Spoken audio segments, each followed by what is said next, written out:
কিসের আলো এটা? এত রাতে কে বাতি জ্বালালো? আরে জাদুর ঘুড়িটা আমাকে ডাকছে। ঘুড়ি ভাই, তুমি কি আবার আমাকে কোথাও নিয়ে যাবে? চলো তাহলে জানলা দিয়ে পালানো যাক, মা যেন টের না পায়। আমরা মেঘের রাজ্যে এসে গেছি।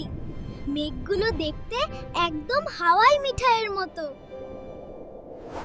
ওই দেখো চাঁদ মামা। আমরা কি ওখানেই যাচ্ছি? কি বিশাল বড় চাঁদটা! ওরে বাবা, এখানে পা ফেললেই আমি বলের মতো লাফাচ্ছি। কি মজার! চাঁদের দেশটা খুব সুন্দর, কিন্তু এখানে তো কোনো মানুষ নেই। আমি একা। ওই তো চাঁদের বুড়ি। নানিমা ওখানে বসে চরকা কাটছে। যাই, নানিমার সাথে কথা বলি। কিন্তু ভয় করছে একটু। আয় দাদু ভাই, আয়।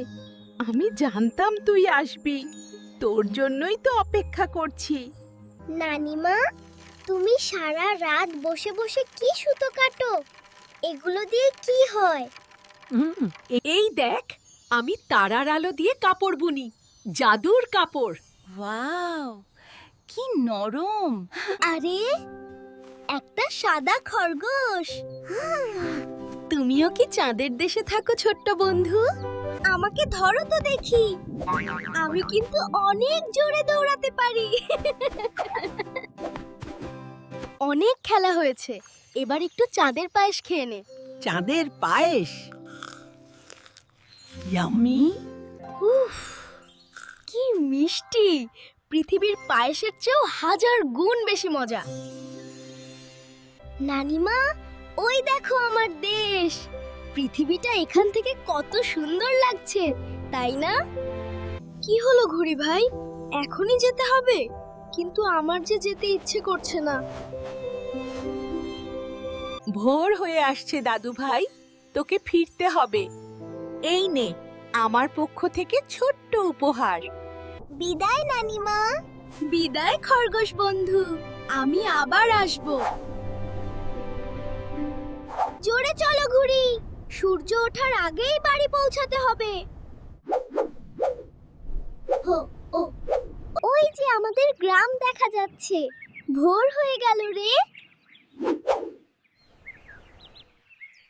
চুপচাপ শুয়ে পড়ি, কেউ যেন না বোঝে আমি ছিলাম না। রাজু, ওঠ বাবা, স্কুল যেতে হবে না? অনেক বেলা হয়েছে। শুভ সকাল মা।